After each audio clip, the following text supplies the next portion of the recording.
তোমরা ইতোমধ্যেই জেনে গেছো নর্থ সাউথ বিশ্ববিদ্যালয়ের English and modern languages department শুরু করতে যাচ্ছে বেকসম্যান সেকেন্ড ইন্টারন্যাশনাল ল্যাঙ্গুয়েজ লিগ। এখানে ভাষাভিত্তিক প্রতিযোগিতা অনুষ্ঠিত হবে। এই আয়োজনে হাতের লেখাও একটি অংশ। সুন্দরের জয় সর্বত্র, সুন্দর হাতের লেখাও আকর্ষণীয়। এই সুন্দর হাতের লেখার প্রতিযোগিতা হবে এই লিগে। আমরা একটু ভেবে নেই যে হাতের লেখা সুন্দর করার জন্য আমরা কি করতে পারি। একটু যদি চিন্তা করি তাহলে দেখব যে হাতের লেখার একক বা প্রথম ধাপটা কি। প্রথম ধাপটা কিন্তু হচ্ছে বর্ণ। তাহলে আমাদের প্রথম কাজ হওয়া উচিত বর্ণটা সুন্দর করা। বর্ণ যদি আমরা সুন্দর করতে চাই তাহলে আমরা ব্যাকরণ থেকে আমরা জেনেছি যে আমাদের বাংলা ভাষার বর্ণগুলোতে 3 ধরনের মাত্রা থাকে: পূর্ণমাত্রার বর্ণ, অর্ধমাত্রার বর্ণ, মাত্রাহীন বর্ণ।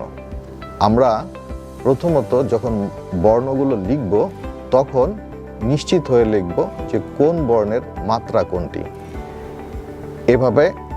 এ ব্যাপারে অবশ্যই আমরা সতর্ক থাকব। এরপরে আসি সংযুক্ত বর্ণ। একাধিক বর্ণ মিলে একটা সংযুক্ত বর্ণ তৈরি হয়। সংযুক্ত বর্ণ যখন তৈরি হয় তখন বর্ণগুলো তাদের আকৃতি পরিবর্তন করে অনেক ক্ষেত্রেই। এই আকৃতি পরিবর্তনটা যাতে যথাযথ হয় এবং কখনো কখনো সংযুক্ত বর্ণের দৈর্ঘ্য বা প্রস্থ বা আকার একটু অন্যরকম হয়, সে ব্যাপারেও আমাদের কিন্তু লক্ষ্য রাখতে হবে। এরপরে আমরা লক্ষ্য করব যে বর্ণের উচ্চতা এবং তার প্রস্থ যথাযথ হচ্ছে কিনা এবং সব বর্ণের ক্ষেত্রে যাতে সামঞ্জস্য থাকে সেটাও কিন্তু আমাদের লক্ষ্য করতে হবে। এবার ভিন্ন ধরনের প্রসঙ্গের দিকে আমরা একটু দৃষ্টি দেই। বর্ণের ক্ষেত্রে লক্ষ্য করবে যে বয়ের সাথে একটা এইরকম অংশ যুক্ত হয়ে আমরা ক লিখি, অথবা বয়ের সাথে আরেকটা উপর দিয়ে একটা অংশ যুক্ত করে একটা চিহ্ন যুক্ত করে আমরা ধ লিখি। একইভাবে আমরা ফ লিখি বয়ের মতোই একটা আকৃতির সাথে এই চিহ্নটা যোগ করে। এই চিহ্নটাকে বলে আকরি বা আকরি। এই আকরি যাতে যথাযথভাবে এবং সমদৈর্ঘ্যের হয় সেই ব্যাপারে আমরা লক্ষ্য করব। এরপরে আরেকটা বিষয় আছে যেটাকে বলা হয় ইলেক। ইলেক হচ্ছে আমরা বর্ণের সামনে একার বা ঐকার ব্যবহার করি। এই একার বা ঐকারকে বলে ইলেক চিহ্ন। সেইগুলোর ব্যাপারে আমাদের সতর্ক থাকতে হবে এবং একটা ইলেকের সাথে আরেকটা ইলেকের যাতে কোনোভাবেই অসামঞ্জস্যতা তৈরি না হয় সে ব্যাপারে দৃষ্টি দিতে হবে। তারপরে আরেকটা ধরন, আরেকটা বিশেষ চিহ্ন আমরা ব্যবহার করি যেটাকে বলা হয় চৈতন। চৈতন হচ্ছে অনেকটা টিকির মতো। আমরা টয়ের উপরে একটা চিহ্ন ব্যবহার করি, আমরা হর্ষইয়ের উপরে একটা চিহ্ন ব্যবহার করি বা ঠয়ের উপরে একটা চিহ্ন ব্যবহার করি। এই যে চিহ্নগুলো, এই চিহ্নগুলোকেই বলা হয় চৈতন। আমরা লক্ষ্য করব চৈতনটা কোন বর্ণের কোথা থেকে শুরু হয় এবং কোথায় গিয়ে শেষ হয়। এই প্রত্যেকটা চৈতন যাতে একই ধরনের হয়, একই মাত্রার হয়, সেই ব্যাপারেও কিন্তু আমাদের খেয়াল রাখতে হবে। এবার আসি খুব গুরুত্বপূর্ণ প্রসঙ্গ, অবশ্যই যাতে হাতের লেখা স্পষ্ট হয়। তারপরে প্রত্যেকেরই হাতের লেখার ধরন কিন্তু আলাদা এবং এই ধরনটার উপরে কিন্তু আসলে সৌন্দর্য নির্ভর করে। এইটা কিন্তু আমাদের লক্ষ্য রাখতে হবে যে এই ধরনটা চর্চা করে সুন্দর করতে হবে। সুন্দর ধরন না হলে লেখাটা সুন্দর হবে না। সংযুক্ত বর্ণের পরে আমরা অন্য একটা প্রসঙ্গের দিকে একটু দৃষ্টি দিতে চাই। বর্ণের সাথে যুক্ত হয় 3 ধরনের চিহ্ন। প্রথমেই বলি আকরির কথা। আকরি হচ্ছে কয়ে একটা চিহ্ন আছে, যেই চিহ্নটা বয়ের সঙ্গে লেগে ক হয়েছে, এই চিহ্নটাকে বলে আকরি। আমরা ধ লেখার সময়, ফ লেখার সময় এবং ক লেখার সময় এই আকরি ব্যবহার করি। আরেকটা চিহ্ন যেটা আমরা বর্ণের সামনে বা দিকে ব্যবহার করি, অর্থাৎ বর্ণের আগে ব্যবহার করি, যেটাকে আমরা বলি একার বা ঐকার। এই একার বা ঐকারকে বলে ইলেক চিহ্ন। এই ইলেক চিহ্ন, আকরি চিহ্ন ব্যবহারের সময় আমরা লক্ষ্য করব সর্বত্র তাদের আকৃতি যেন একই ধরনের হয়। তারপরে আমরা আরেকটা চিহ্নের কথা বলবো, যেটাকে বলা হয় চৈতন। চৈতন হচ্ছে আমরা যখন ট লিখি, ট এর উপরে একটা চিহ্ন দিই, অনেকটা টিকির মতো। ট, ঠ, হর্ষই, দীর্ঘই, ওই, ও, রস্যৌ, দীর্ঘ, এদের উপরে যে চিহ্নটা ব্যবহার করা হয় সেইটাকে বলা হয় চৈতন। এই চৈতন ব্যবহারের সময় আমাদের সচেতন থাকতে হবে যে চৈতনটা কোথা থেকে শুরু হবে, কতটুকু উপরে উঠবে, কোথায় গিয়ে শেষ হবে, অর্থাৎ সর্বত্র যেন একটা সামঞ্জস্য থাকে। এবারে আসি আমরা শব্দ। আমরা জানি যে বর্ণ দিয়েই আমরা শব্দ লিখি।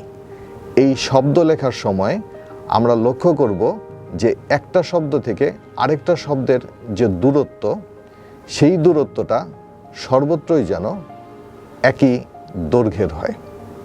একই দৈর্ঘ্যের যদি না হয় তাহলে কিন্তু সৌন্দর্যটা নষ্ট হয়ে যাবে।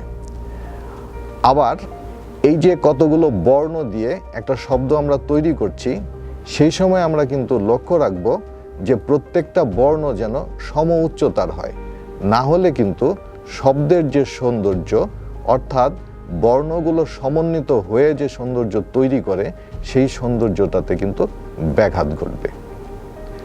এরপরে আমরা শব্দ দিয়ে শব্দের পর শব্দ সাজিয়ে চরণ তৈরি করি।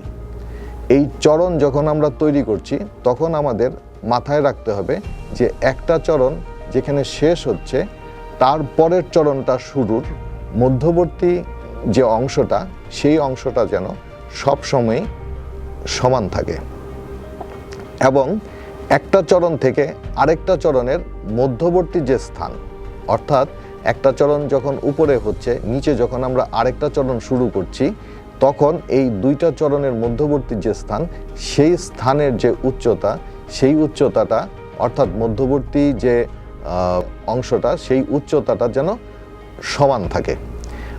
একইভাবে বলবো, আমরা একটা স্তবক, কতগুলো চরণ দিয়ে আমরা স্তবক তৈরি করি, একটা স্তবক থেকে আরেকটা স্তবকের পার্থক্য বা দূরত্ব অথবা উচ্চতা যেটাই হোক না কেন, সেটাও যেন একই রকম থাকে। এবার সামগ্রিকভাবে সর্বোপরি যেই বিষয়গুলোর প্রতি লক্ষ্য রাখতে হবে সেটা হচ্ছে লেখা যাতে স্পষ্ট হয়, 1। 2 হচ্ছে লেখার ধরন যাতে সুন্দর হয়। ধরনটা সুন্দর বলতে আমরা কি বুঝি? আমরা কিন্তু সবাই জানি যে আমাদের প্রত্যেকের হাতের লেখার ধরন কিন্তু ভিন্ন ভিন্ন। হাতের লেখার ধরন যদি সুন্দর না হয় তাহলে হাতের লেখাটা সুন্দর হবে না। ধরন যদি সুন্দর না হয় তাহলে কিন্তু হাতের লেখাটা সুন্দর হবে না। এখন ধরন আমরা কিভাবে সুন্দর করব? সুন্দর করব হচ্ছে সুন্দর কোনো হাতের লেখা দেখে অনুশীলন করে করে নিজের ধরনটাকে সুন্দর করব, নিজের ধরনটাকে আকর্ষণীয় করব। এরপরে খুবই গুরুত্বপূর্ণ যেটা, আমরা যা লিখব সেটা যেন অবশ্যই নির্ভুল হয়। নির্ভুল না হলে আমাদের কিন্তু সব আয়োজনই নষ্ট হয়ে যাবে। শেষ কথা যেটা, সেটা হচ্ছে সামগ্রিকভাবে সুন্দর হওয়া।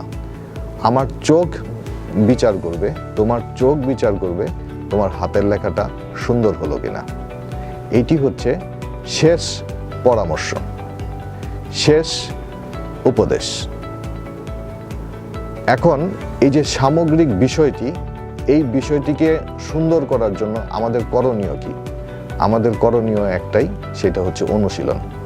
বারবার করে অনুশীলন করা, বারবার করে চর্চা করা, নিজেকে প্রস্তুত করো, হাতের লেখা অনুশীলন করে সুন্দর করো এবং দ্রুত রেজিস্ট্রেশন করে প্রতিযোগিতার জন্য প্রস্তুতি নাও। দেখা হবে আমাদের সাথে